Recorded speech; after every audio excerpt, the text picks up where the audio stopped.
atau Ahmad Jailani Kiki. Oke, ini baru direkod oleh si Kang Indah, jadi saya pun ulang lagi lah. Jadi, ladies and gentlemen, para pendengar atau pemirsa atau yang, yang terkonek dengan channel ini, hari ini kita akan mendengarkan satu pembicaraan, satu dialog diskusi dengan seorang sahabat saya juga, yaitu Ustadz Ahmad Jailani Kiki, yang saya selalu memanggilnya Mas Kiki. Beliau lama di Jakarta Islamic Centers dan di beberapa organisasi kepemudaan Islam lainnya. Hari ini beliau menekuni sebuah lembaga beliau sendiri bersama teman-teman yang Anda bisa lihat di flyers. Dan pembicaraan kita ini terkait dengan 3 bab atau 3 chapters. Yang pertama tentang profilnya, who's who-nya, siapa sebenarnya sahabat kita ini. Apabila nanti dalam perkenalan Mas Kiki di 15 menit pertama Anda menjelaskan di mana lahir, kapan lahirnya, sekolah SD dulu di mana, siapa tahu masih ada temannya yang SD, sehingga kalau dikirim ke recorder ini dia jadi ingat, oh masih ingat saya juga tuh orang, atau masih ingat juga sekolahnya tuh gitu kan. Kemudian SMP-nya di mana, SMA di mana, sampai kemudian Mas Kiki melanjutkan perkuliahan. Nah, itu bab pertamanya tentang profile, who's who gitu ya. Kemudian yang kedua, bab kedua Mas Kiki menjelaskan, nah ini saya sebut helikopter view. Jadi semacam Mas Kiki berada di helikopter memandang ke bawah terkait dengan Islamic Society Indonesia, bla bla apapun namanya, yang dipotret oleh Mas Kiki sejak selesai kuliah dan beraktivitas di lembaga-lembaga yang berkaitan dengan Islamic Society. Nah, bab ketiga yang terakhir baru Mas Kiki jelaskan tentang lembaga peradaban luhur ini apa dan bagaimana, dan kedepannya seperti apa umat Islam mesti mencermati tanda-tanda zaman dan sebagainya. Gitu Mas Kiki, 3 bab itu dalam 1 jam. Kita bagi 20 menit, 20 menit, 20 menit, bisa juga 15, 25, 15, enggak soal yang. Oke, time is your now.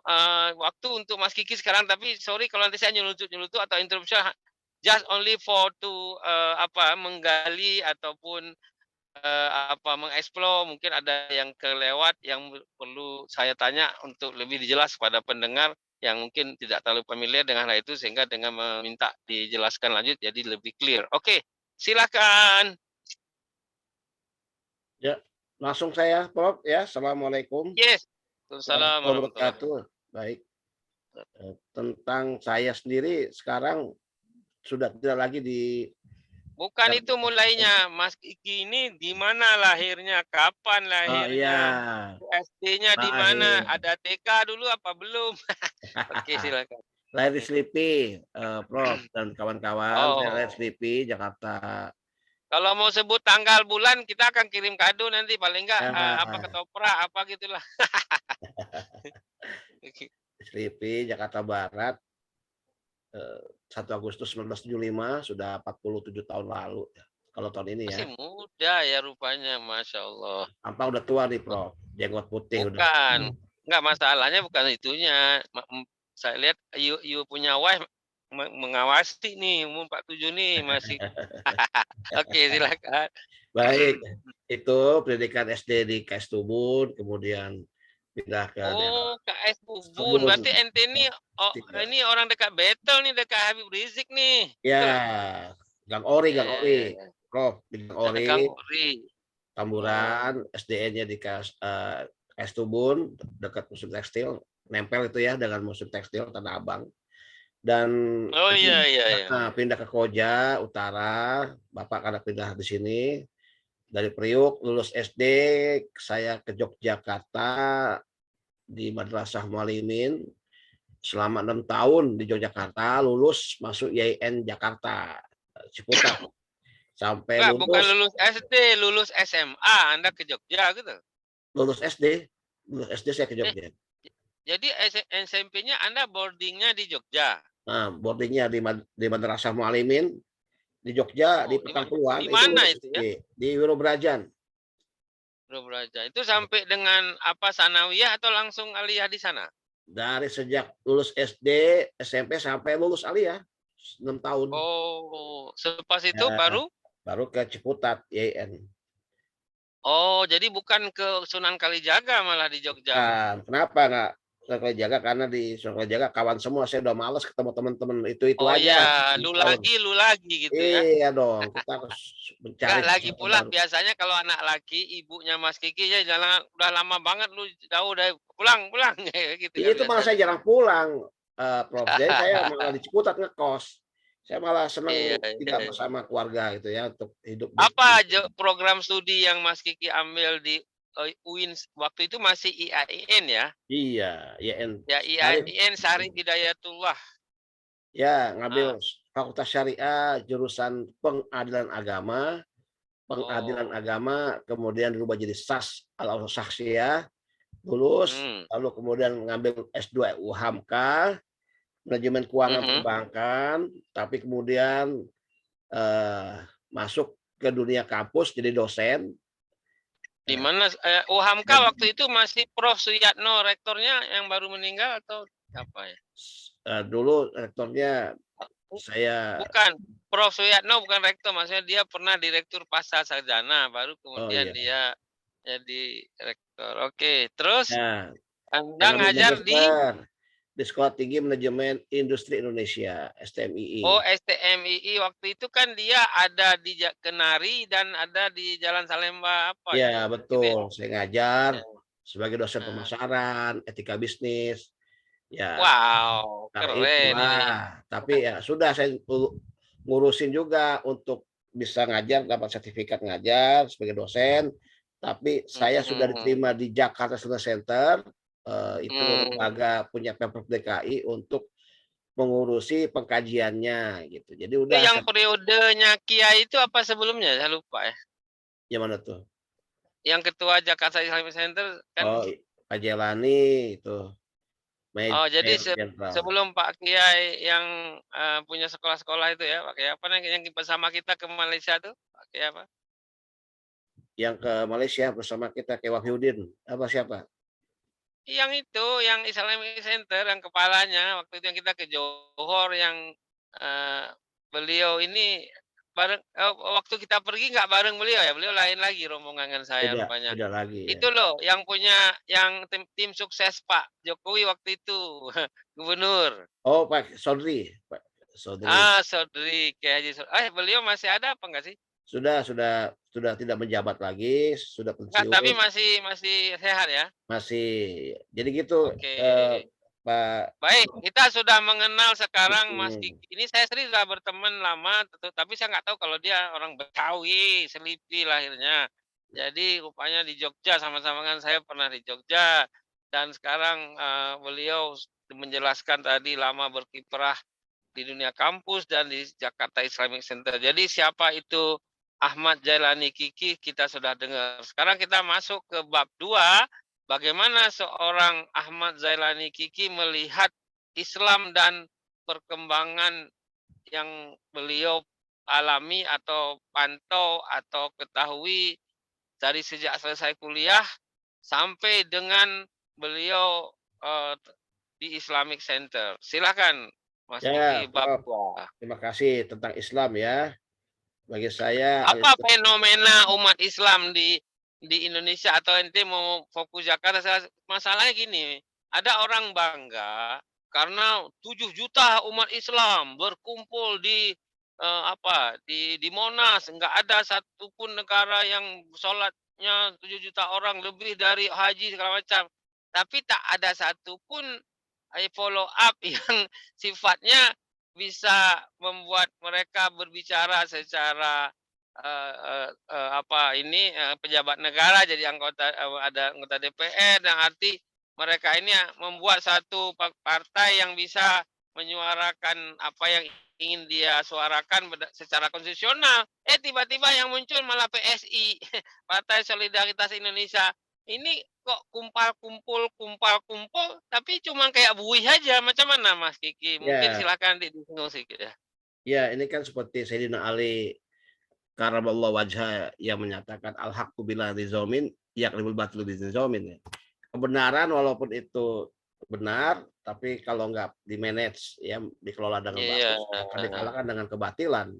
Yang bagus iya, iya, seperti ini betul, kan betul. era kemampuan mengelola, me-manage isu, Yes, kemudian me-manage kekuatan umat menjadi sebuah, daya saing yang bagus ya, dan iya, ini iya, iya, iya. era di mana hari ini kan era kolaborasi, kalau kompetisi kan capek itu. Wah, Sementara yes, yang Kak, ada yes, Kak. adalah umat Islam ini berkompetisi satu sama lainnya. Nah, capek sendiri gitu, Betul. dan susah sendiri. Kalau kolaborasi kan itu kuat dan mereka itu di luar Islam itu Wow, kuat luar biasa. kolaborasinya. Yang kita sebut dengan oligarki itu kan oligarki politik, ekonomi itu kan kolaborasi. Nah, itu kan Iya, iya, manajemen iya. yang hari ini mereka terapkan dan ini sudah tren di dunia itu ya, manajemen kolaborasi gitu. Dan Iya, kita ini iya, benar kekurangan di sekali. situ, padahal Islam mengajarkan silaturahim, ukhuwah itu kan kolaborasi. Kita kan Iya, kolaborasinya itu kan masing mementingkan golongan kita, ya kalau bukan golongan kita ya nggak usah kolab lah gitu iya, kan. Padahal sama-sama iya, iya, syahadatnya, ya sama iya, tauhidnya gitu. iya, Tinggal beda, di fikihnya betul. saja, itu kan fikih, perbedaan, namanya juga fikih. Mhm, Nah, tapi itulah iya, tadi itu Prof. Ya ini fenomena yang saya tangkap, yang akhirnya betul, kita betul, terus betul. seperti buih di lautan karena ketidakmampuan Mhm, elit-elit Islam di tingkat middle ya, untuk mhm, kemudian mhm, membangun sebuah kolaborasi antar kekuatan-kekuatan Islam di semua lini ya, di semua aspek, baik ekonomi, mhm, mhm. pendidikan, hukum, dan juga teknologi serta budaya gitu. Iya, iya, Tergagap-gagaplah kita gitu, padahal Islam itu al-Islamu ya'lu wa la yu'la, Islam tinggi, ajarannya luhur itu ya, peradaban yang iya sih. paling luhur itu Islam.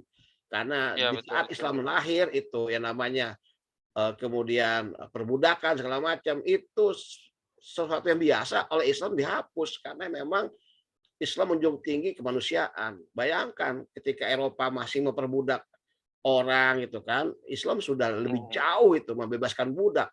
Jadi sebenarnya agama mhm, ini sudah sempurna luar biasa, tapi maaf al-Islamu mahjubun bil muslimin. mhm, Berabad-abad mhm. Islam dihijab oleh kebodohan orang Islam sendiri gitu. Iya, masya Itu. Allah. Jadi saya lihat memang akhirnya yang terjadi juga di kalangan akademisi Islam, cendekiawan Mhm. itu asik seputar kampusnya gitu, rumah, kampus, kemudian urusan-urusan Scopus, jurnal segala macam habis tanpa melihat orang di sebelah kiri kanannya itu lagi butuh dia untuk kemudian memimpin, memberdayakan gitu. Saya banyak Mhm, dikeluhkan Prof, sahabat kawan-kawan saya yang sekarang ini jadi mhm, doktor, profesor, ngajar di kampus, ngeluh ke saya mhm, karena ketidakberdayaan mereka untuk terjun di masyarakat, terikat langsung dengan industri pendidikan. Islam, nah mhm, masalahnya pakai Islam ini. Jadi, mhm, inilah era di mana Islam, berada di Menara Gading dengan mhm, beberapa mhm, elit-elit intelektual yang memang ya jadi sekelompok ya, bersama mhm, mahasiswa yang kemudian diharuskan mengejar nilai, sementara, mhm, praktek di lapangan masih banyak penindasan mhm, terhadap umat, itu ya dari sisi ekonomi, pendidikan, dan sebagainya. mhm, mhm, Inilah mhm. masalahnya, makin Iya. bertumpuk dan seperti benang kusut di kaki ayam itu, susah untuk Wah, diuraikan, kita hanya bisa menonton dan terkadang benang antara kita kusut di kaki terjebak ayam. dalam iya, terjebak juga dalam benang kusut kaki ayam itu gitu. Kayak gitu, Wow. Prof, masalahnya. Jadi, sangat menarik. Saya terus terang aja tanpa bermaksud melebih-lebihkan statement Mas Kiki tadi sangat bernas sekali.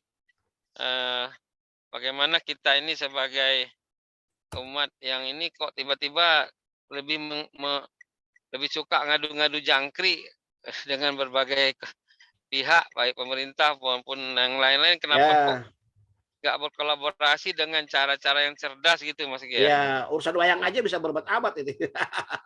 Iya, Berjilid-jilid jadi masalah wayang ini jangan-jangan terus-terusan diulas. Aduh. jangan-jangan ada apa, ada intelektual, apa, ini tokoh intelektual di belakang yang dari pihak-pihak yang ingin supaya nih orang ini selalu ribut dan Iya, istilahnya betul. gitu.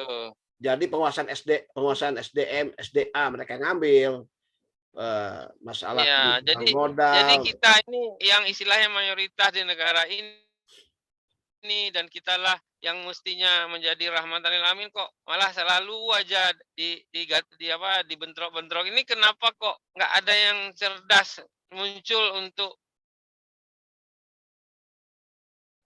menjadi panutan bersama sehingga kita lebih baik mengedepankan hal-hal yang sama yang produktif daripada cuman hebat-hebatan bicara sendiri-sendiri. Gimana itu kok bisa berlaku gitu ya? Ya, itu ego sektoral.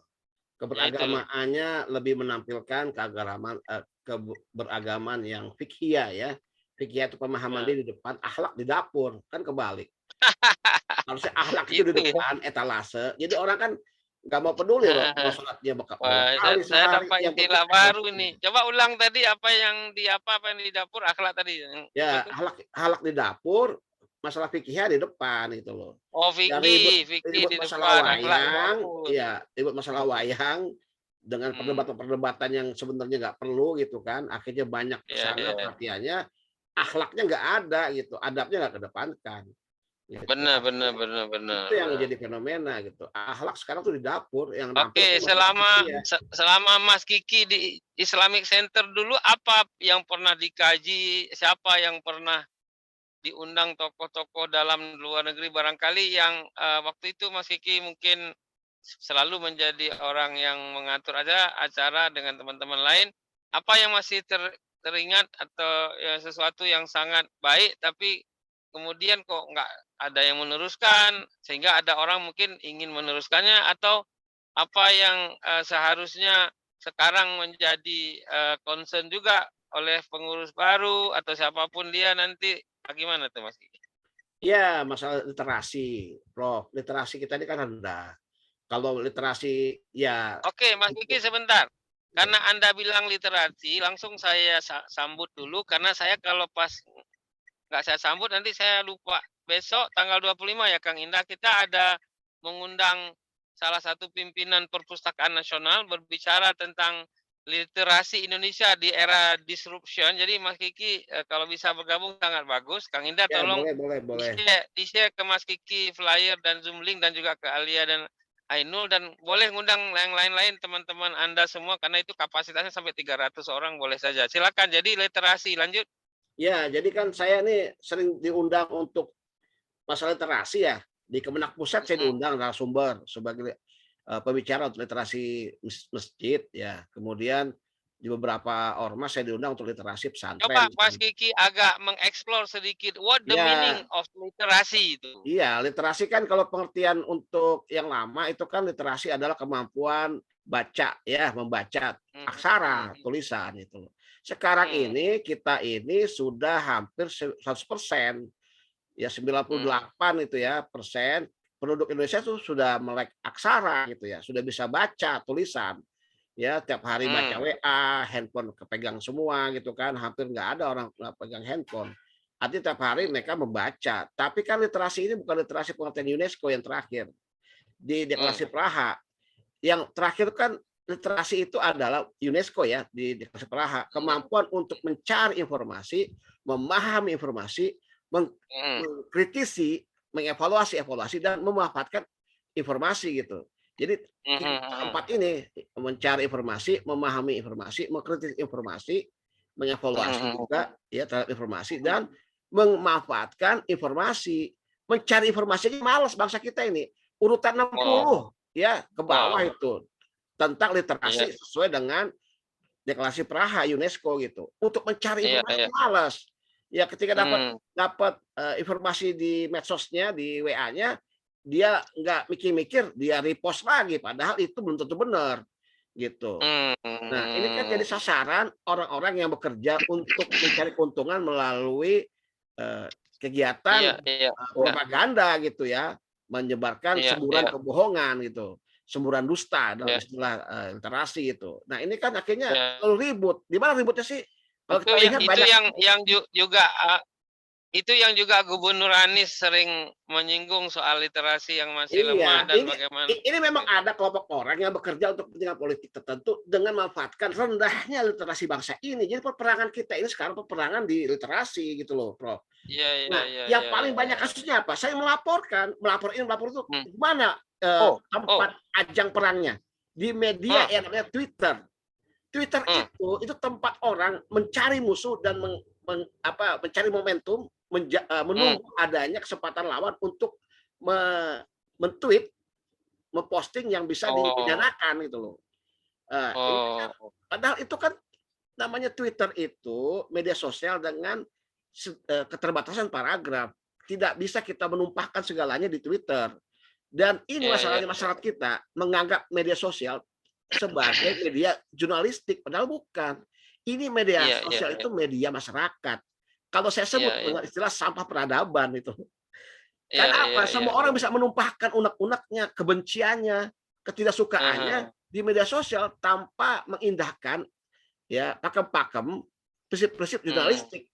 Nah, tapi Iya iya banyak iya. orang akhirnya kejebak menganggap media sosial sebagai media jurnalistik gitu.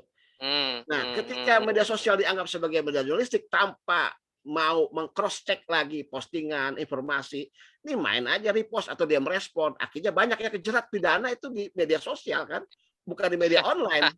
Kalau media Iya online iya masa iya. itu kan media jurnalistik, ada pakemnya, ada aturannya, dan orang-orangnya Iya expert iya. di bidang pemberitaan karena berita itu sensitif, Prof. Iya iya Kalau iya tidak iya. diolah dengan bagus menjadi fitnah kan, fitnah, Oke. hoax, ya, ujaran kebencian, ini lagi ngetren lah sekian tahun ini sampai hari ini nih gitu, dan nggak Iya iya putus-putus iya.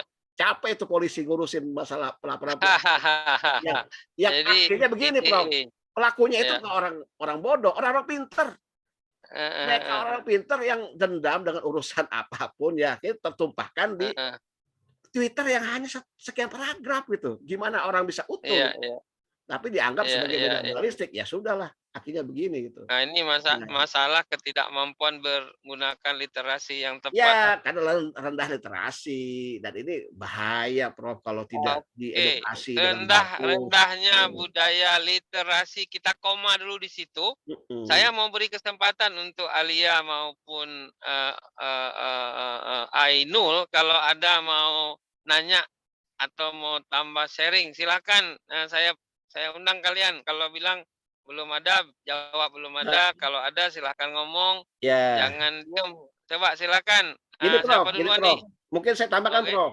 Saya tambahkan boleh. ya, saya kan Silakan sekarang silakan. sebagai, ini, kontributor dan narasumber tetap di Republika gitu. Dia hampir setiap minggu saya diminta Oh, pendapatnya. Jadi kalau pengen tahu saya itu silakan ketik di Google nama saya, itu Republika kebanyakan memuat pendapat saya karena saya narasumber tetap. Narasumber yang iya bukan, iya iya. istilahnya itu Yang Mas temporal. Kiki nulis setiap Jumat masih nulis terus itu yang di Di Republika? Republika itu kolom saya sudah nggak ada lagi karena itu kontrak selama Oh, dari tahun karena dulu 2006 ya. itu kolomnya Jakarta Islamic Center yang Iya. dikelola Mas Kiki ya? Ya. Nah, sekarang oleh gubernur, saya diminta dikodi, Prof. Jadi SK gubernur Hmm. terbaru nih, ini baru nih, Prof. Saya Oh, Kodi, diminta ya ya oleh ya. Pemprov DKI untuk mengawal riset dakwah di Jakarta. Saya Kenapa kok saya nggak di SK-kan juga nggak ngomong? nah, ini nggak tahu juga nih gubernur DKI ini, Pak Anies nih. Pak Anies Enggak, ini luar saya biasa. saya kawan dengan Mas Anies sebenarnya karena Eh, bapak dia itu dosen saya. tuh, ini Dan harus saya sudah diomongin. kenal dia sejak dia masih SMA lagi. Ya, Jadi nanti saya mau minta ini Mas Kiki tolong sampaikan surat. Saya mau minta sebelum Mas Anies selesai Oktober, dikasih kesempatan untuk saya mengambil semacam postdoc atau kuliah setahun 6 bulan di negara sister city-nya Jakarta, di kota itu. Nah, kan ada tuh dengan Seoul kayak dengan Tokyo kan ada tuh kota kembar Jakarta dengan mana gitu kan. ya Nah, siap, Prof. kita nggak minta sumbangan, minta uang bukan, kita minta supaya bisa mendayagunakan lembaga pendidikan tinggi yang menjadi eh, kota kembar Jakarta itu nanti saya akan oke. Sekarang Alia dengan Ainul ada yang mau kalian mau ini nggak ikut bicara, ikut tanya, silakan. Saya nggak mau lama-lama kalau Ada Prof, oke silakan. saya ingin bertanya. Oke, Mm-mm. bismillah. Assalamualaikum, Ustadz ya, Ustadz Kiki. Waalaikumsalam Saya warahmatullahi sudah sedikit googling tadi baca-baca tulisan gitu, tulisannya Ustadz gitu. Wah, Saya tertarik sekali dengan ini literasi. smart student dan smart mom ini ya, cepat banget. Oke, silakan. Iya, katanya dengan literasi dan masjid, Ustadz. Saya ini Hmm. tertarik sekali gitu, karena kan yang saya tahu sedikit gitu dari apa yang disampaikan Ustadz saya juga, bahwa dulu itu di zaman Rasulullah masjid itu sebagai pusat pendidikan gitu bagi umat gitu. Sementara sekarang saat ini kan lebih banyak masjid-masjid di desa itu apa di daerah itu kan bergeser ya, hanya datang untuk sholat kemudian beribadah. Kalau ada pun kajian, secukupnya kemudian sudah. Jadi tidak terjadi, proses edukasi masyarakat atau umat di masjid itu sendiri gitu.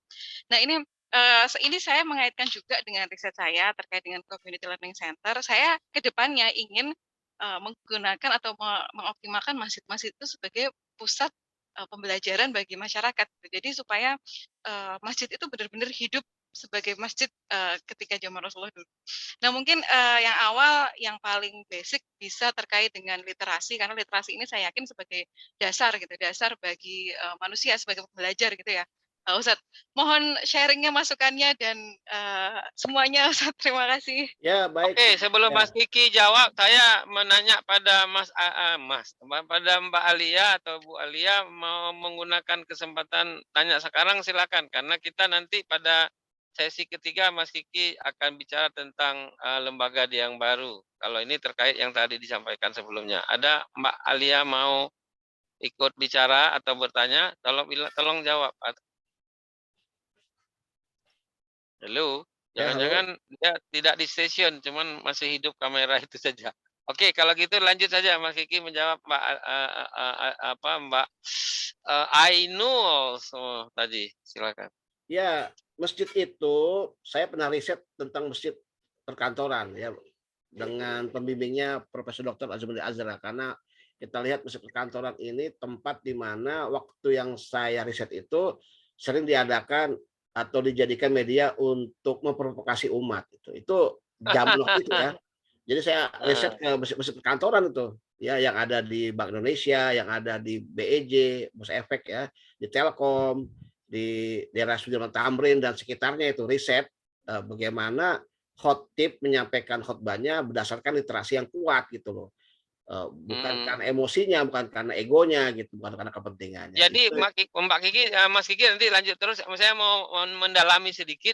ya. Jadi apa yang diungkapkan sebagai sebuah kayak dalam tanda kutip jaringan yang mengundang usaha-usaha yang bergaris cuma ngajak provokasi aja itu benar nyatanya di Jakarta itu ya? Ya itu ada kasus yang kita dapatkan yang memang akhirnya tidak banyak membedakan umat dalam sektor iptek ya untuk kesadaran memberdayakan ekonomi, hal-hal yang sifatnya itu membangun umat untuk lebih punya tahu. Tapi lebih selalu digiring ke arah yang bersifat kontroversi kepada pemerintah ya, gitu ya. Menyalah-nyalakan amalan orang lain tentang ya masih kayak begitu gitu yang sering ada ya yang saya waktu itu kita temukan tentang. Jadi tadi Mbak Aulia mengatakan masjid pada zaman Rasulullah itu betapa dia sangat multi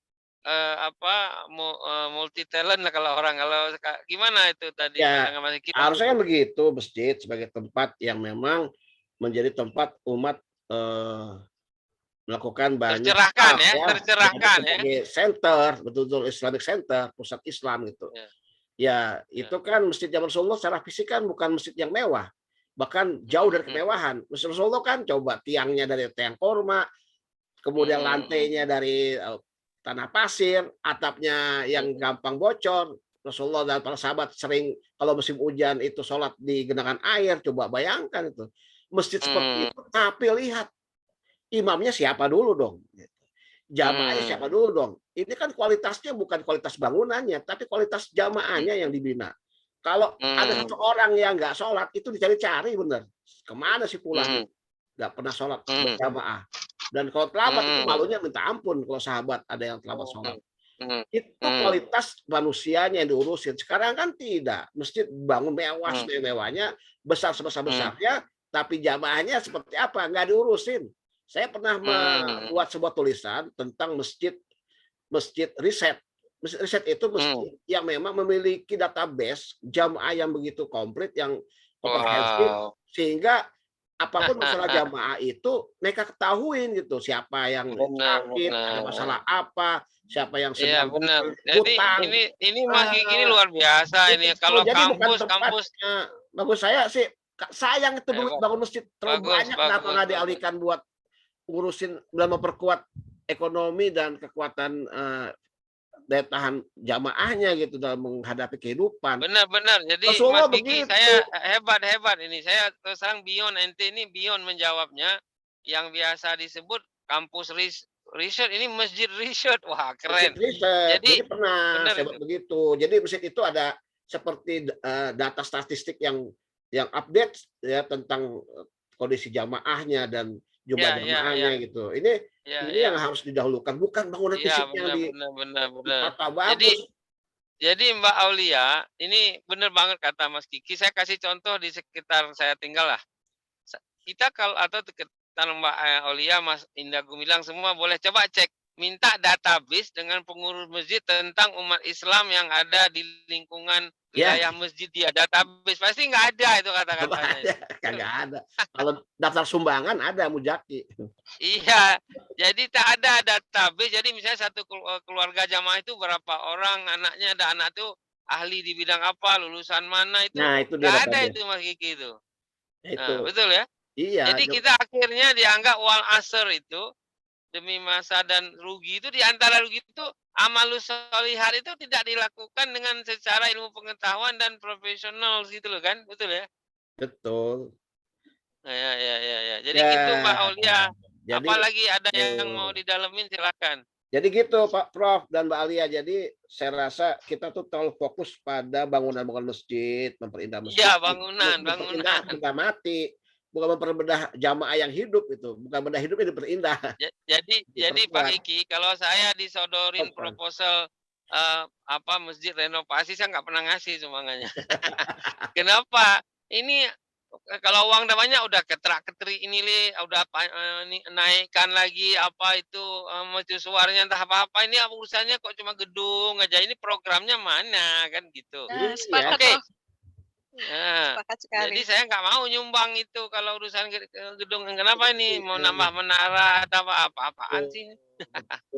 Seandainya 1 juta masjid Indonesia itu memperdulikan database jamaahnya, itu selesai itu masalah kemakmuran umat Islam. Benar. Inilah kalau yang iya. Ya. 1 juta masjid loh, Sabang Merauke loh. Itu kencelengnya itu masjid juga. Kalau kita lihat ada aja saldonya yang ditahan-tahan yang kenapa nggak dihabisin untuk masalah keperluan umat itu.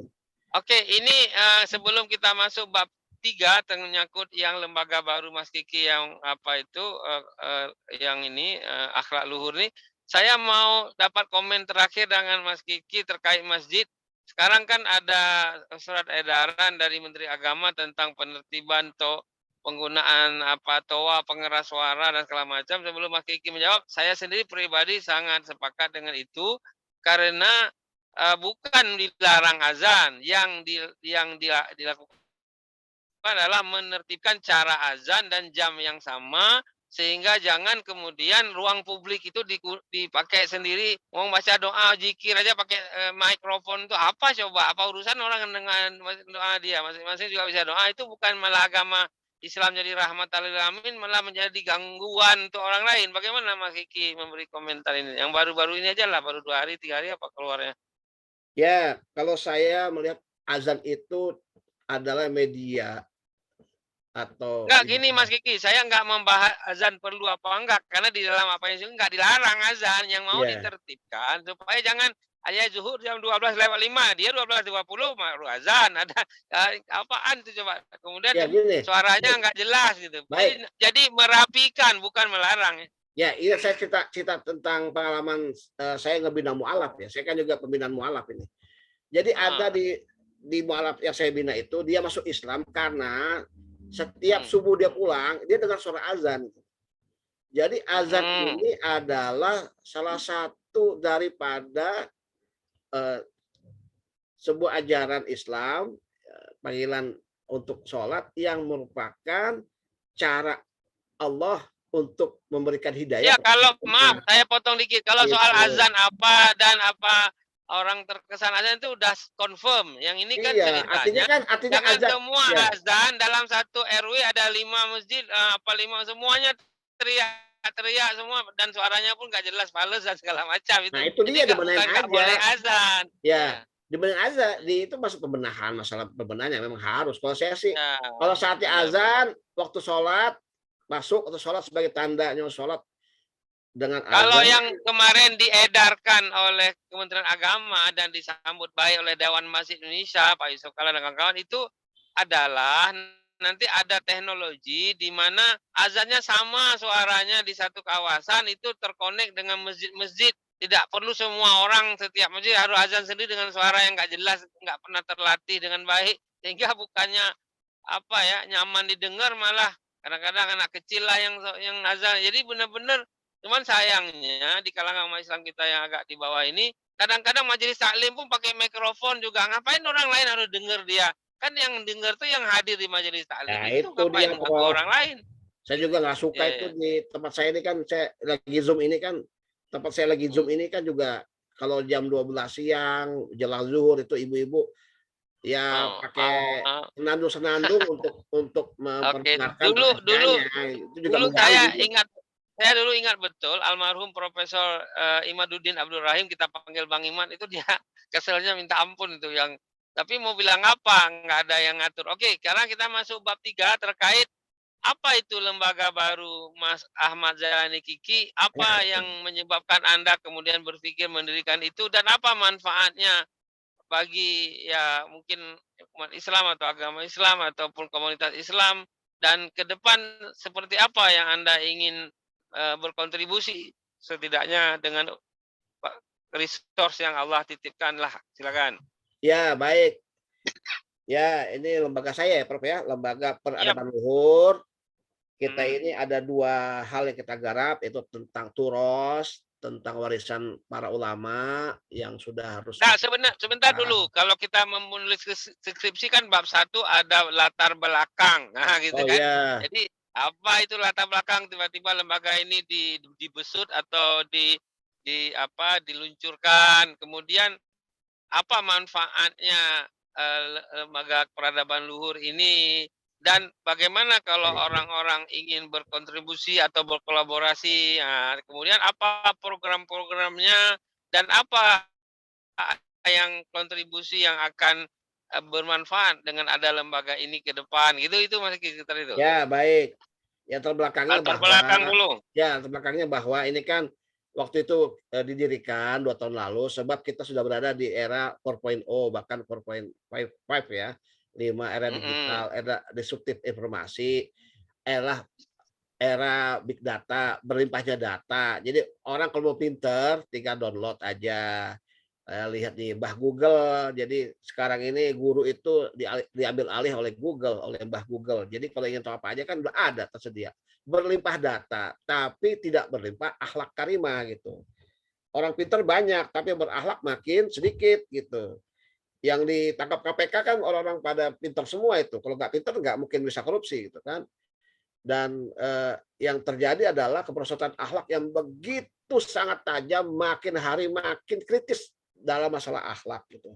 Masalah adab, peradaban itu kan kembali pada adab ya, yang luhur, yang mulia.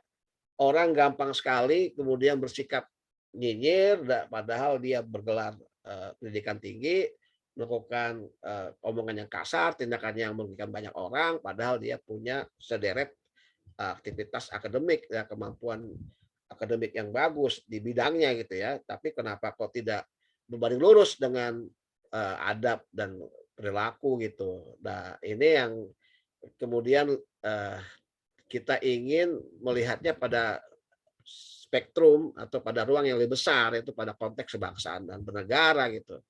Menghormati hak asasi orang lain itu kan salah satu dari bentuk peradaban, keadaban, menghargai pendapat orang lain, hak orang lain. Sehingga 2 hal itu yang kemudian kami lakukan adalah mengedukasi dalam arti bagaimana orang menyadari dampak besar daripada media sosial, dunia internet, dan juga bagaimana memanfaatkan untuk kepintaran, tapi juga jangan lupa tentang satu hal, yaitu keadaban itu. Keadaban atau peradaban, civil society yang kita juga ingin kuatkan di era di mana kekuasaan ini makin bertumpu pada satu kelompok tertentu, sehingga peran civil society juga makin mundur, padahal itu bagaimana peradaban yang harus dijaga, ya, kekuatan civil society. Jadi macam-macam nih turunannya, Prof. Urusannya tentang adab aja masalahnya, akarnya pada peradaban, pada masalah etika, masalah moralitas gitu, masalah hak asasi gitu, masalah kemudian menjaga yang sudah diwariskan oleh para leluhur gitu ya, Hmm, yang hmm. memiliki kearifan lokal yang bagus untuk dilanjutkan, tapi tergerus karena ketidakmampuan kita dalam mengelola kearifan lokal itu gitu. Jadi macam-macam isu yang kita tangkap, tapi kemudian satu Oke, aja boleh nggak gitu. sedikit direview? Jadi latar belakangnya Itu. adalah 1, 2, 3, kemudian apa manfaatnya adanya lembaga ini dan bagaimana orang kalau ingin tertarik dengan misi yang dibawa, kalau ingin ikut support-nya bagaimana, apa bentuk kegiatannya, gimana Mas? Ya, kita sering ngadain webinar, kan 2 tahun ini kita webinar aja nih. Tapi pernah juga setahun lalu kita ngadain pelatihan pesantren peradaban luhur. Kita buat mahasiswa. Jadi mahasiswa kampus-kampus yang ada di Jakarta kayak dari UNAS, dari Ciputat, dari sekitar Jakarta Selatan, juga pusat dari HMI, PMI dari daerah Cianjur kita undang dalam sebuah Wah, pesantren Mas Ramadan, Kiki, Mas pesantren Kiki, peradaban luhur Mas Kiki gitu. sebentar, sebentar saya, Mas Kiki sebentar saya interruption. Barusan saya sebelum kita di sini saya join dengan Mas Lukman Hakim, ya tahu ya, yang HMI yang dulu pernah di DPR juga. Hmm. Hakim itu yang ada IE Hakim gitu kan? Halo. Ya, Jadi halo. beliau ini ada kayak punya Mas Kiki ini juga lembaga peradaban luhur, tapi namanya itu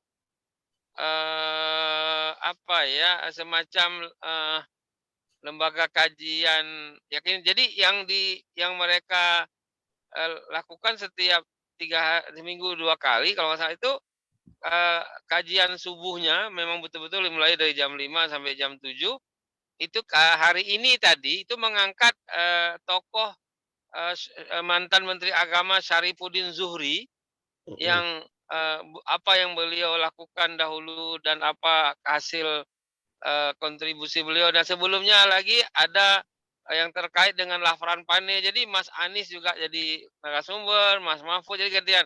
Maksud saya ini apa namanya, kalau kalau apa namanya, kalau mereka setiap subuh mungkin apa setiap minggu 2 kali, mungkin Mas Kiki bisa juga melihat peluang ini untuk bekerja sama. Kami mau mensupportnya juga dari Siap, Al-Azhar siap. Islamic Community. Kalau misalnya mau menghadirkan dari luar, dari negara tetangga kita terkait peradaban Islam. Ini peradaban luhur ini maksudnya peradaban Islam atau semua peradaban nggak mengenal mau Islam mau nggak Islam atau gimana? Ya, peradaban luhur, yang paling luhur kan saya meyakini dan teman-teman yang paling luhur kan itu adalah Islam. Al-Islam ya'lu wa la yu'la alaih. Ya benar, tapi Itu kan. ini Mas Kiki mengkaji juga peradaban yang non Islam juga Ya, atau khusus Islam saja?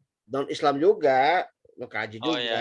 ya. Ya kan Enggak, ada. kalau enggak ini kalau Mas Kiki bilang non Islam juga, saya mau ngasih teman saya dari Mataki. Ya. Mataki itu masyarakat Tionghoa Indonesia. Dia Mm-mm. salah satu ketuanya teman kuliah saya, Ya. orang beragama Konghucu, tapi dia kuliahnya di Universitas Islam Indonesia dengan saya di Jogja dulu. Saya tanya Mm. kenapa lu masuk ke sini? Dia ingin tahu tentang Islam, dia bilang kan. Jadi kalau Ya. yang dimaksud luhur itu bukan hanya Islam, maksud saya, ya saya akan memberikan beberapa relasi saya yang mungkin mereka akan ceritakan tentang peradaban luhur dari komunitas mereka kalau emang betul yang Mbak Kiki maksud gitu. Ya, betul, Prof.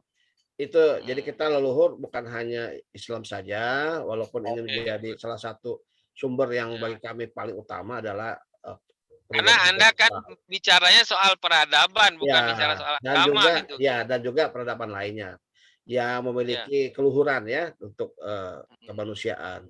Dan ini yang Oh, perlu dijelaskan juga, lalu apa wujudnya sih gitu dari yang bisa dilakukan oleh LPL, lembaga saya, singkatan LPL, Lembaga Peradaban Luhur. Kita melakukan namanya, mungkin pernah dengar kali ini, Prof. apa itu? Jurnalisme advokasi. Jadi kita melakukan Oh, jurnalisme advokasi. melakukan advokasi di jurnalistik. Contoh misalnya kasus tahun lalu Heri Wirawan. Itu kan media ketika awal-awal Heri Wirawan si predator puluhan anak ini ya di bawah Oh, umur. itu yang buka sekolah Safi sendiri, apa ngerjain itu sendiri. saya paling kencang itu, Prof. Melalui itu namanya advokasi membela pesantren. Saya bilang bukan pesantren itu. Pesantren nggak begitu, Iya. subkultur. Saya jelaskan tentang Kalau subkultur. pesantren kan ada syarat-syaratnya, ada kurikulumnya, ada strukturnya, kan gitu ya. Ya, saya menulis di Republika atas nama LPL itu dengan tulisan waspada pseudo pesantren. Saya jelaskan pseudo pesantren palsu itu diviralkan juga. Kemudian terakhir BNPT nih, BNPT bikin rilis 198 pesantren berafiliasi teroris. Itu saya kritisi itu. Dan itu viral itu, Prof. Sampai kemudian benar. Kemudian minta maaf ya.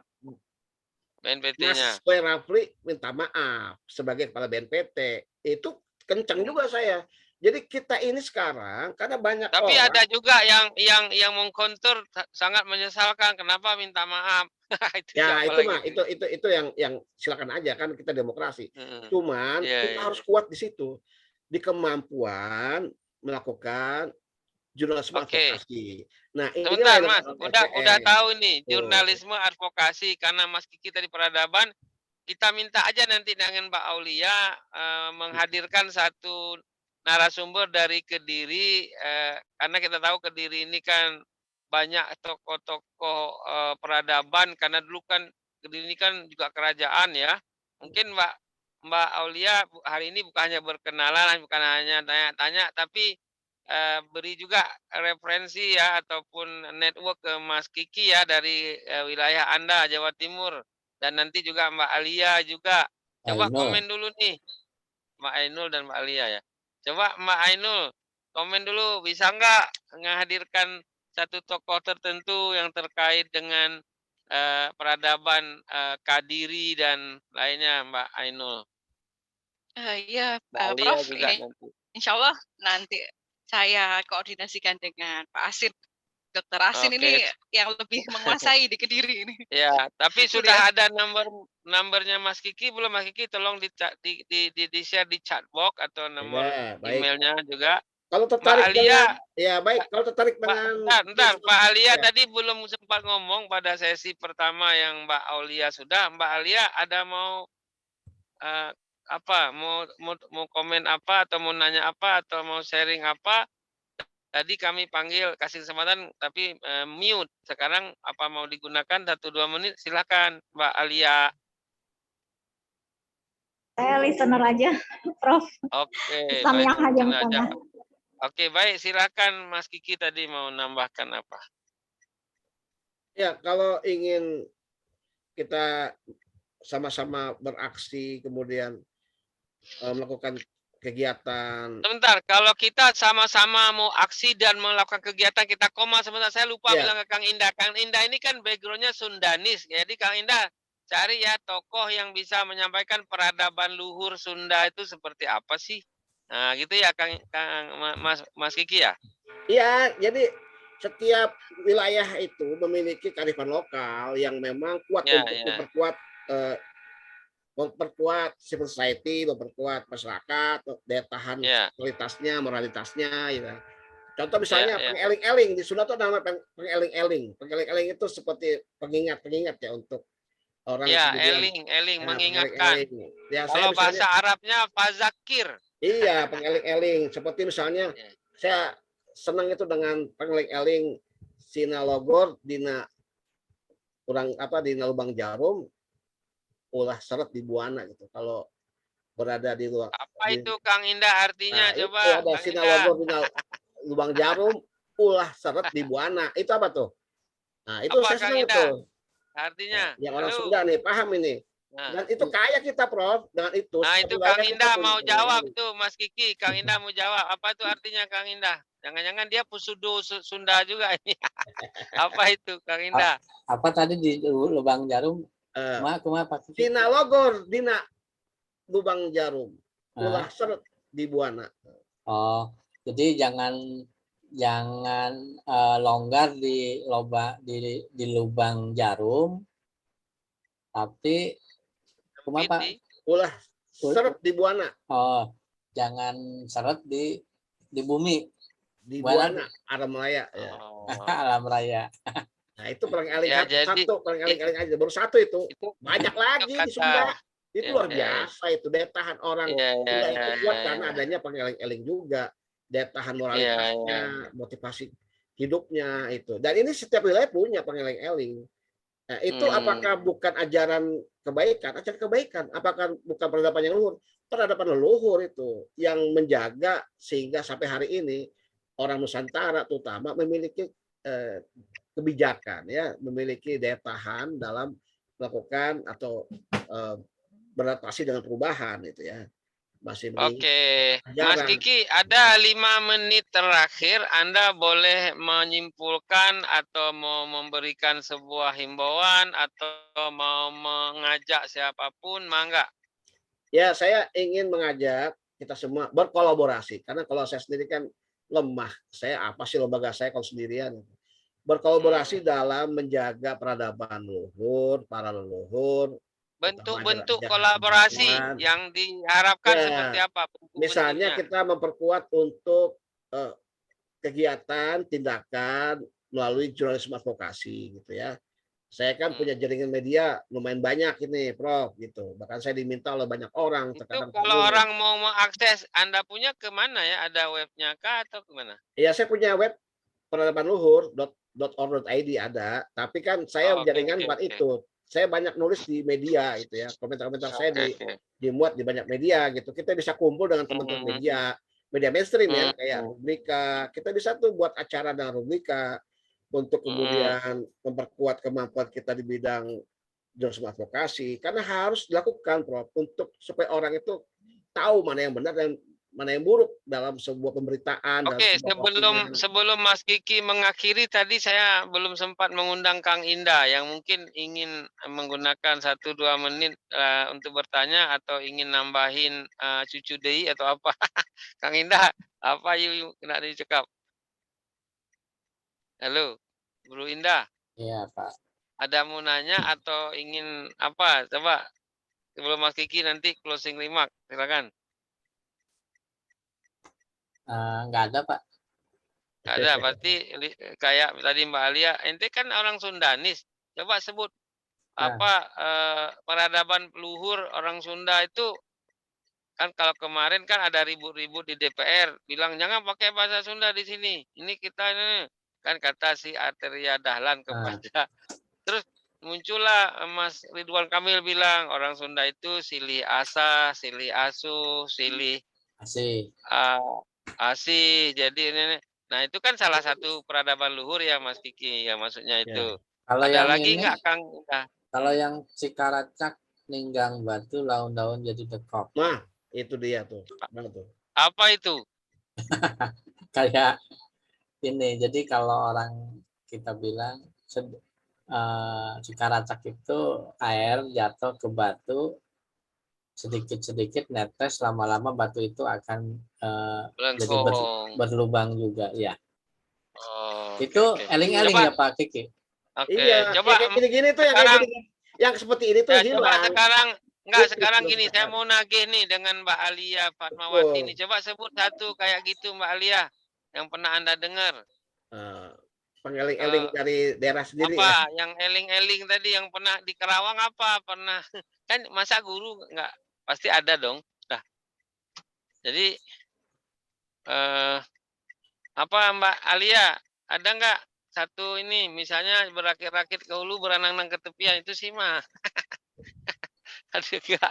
Kalau nggak ada ya udahlah Mas Kiki closing remark dalam masa 3 menit. Ya, silakan. Ya baik, kita semua adalah manusia yang memiliki misi atas kelahirannya. Setiap orang punya misi atas kelahirannya yang Allah berikan. Ya, sejak ruh ditiupkan ke rahim ibu kita itu sudah punya misi di dunia. Kalau bukan punya misi, kita nggak akan terlahirkan. Kita tuh yuladu, kita tuh dilahirkan. Jadi pasif. Kalau yalidu kan kita aktif. Ini enggak, kita pasif. Artinya ada penugasan sebagai khalifah, ya, sebagai makhluk yang diminta oleh Allah untuk memimpin, mengelola dunia ini dengan 2 hal, yaitu mencegah kerusakan lingkungan, kerusakan akhlak, kerusakan alam, dan juga mencegah pertumpahan darah. Nah, ini artinya pertarungan kita sampai akhir hayat adalah mencegah orang untuk melakukan kerusakan. Minimal adalah diri kita sendiri, jangan sampai merusak diri sendiri dan orang lain.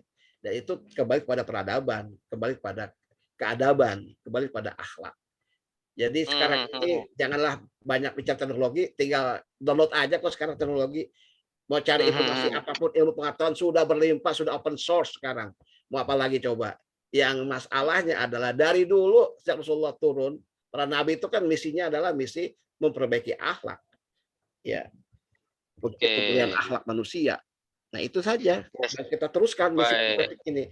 Kita teruskan misi kenabian ini untuk diri kita minimal supaya nggak jadi orang jahat, itu aja. Benar. Kalau setiap orang punya kesadaran ini, ya insya Allah dunia ini menjadi dunia yang baik buat manusia.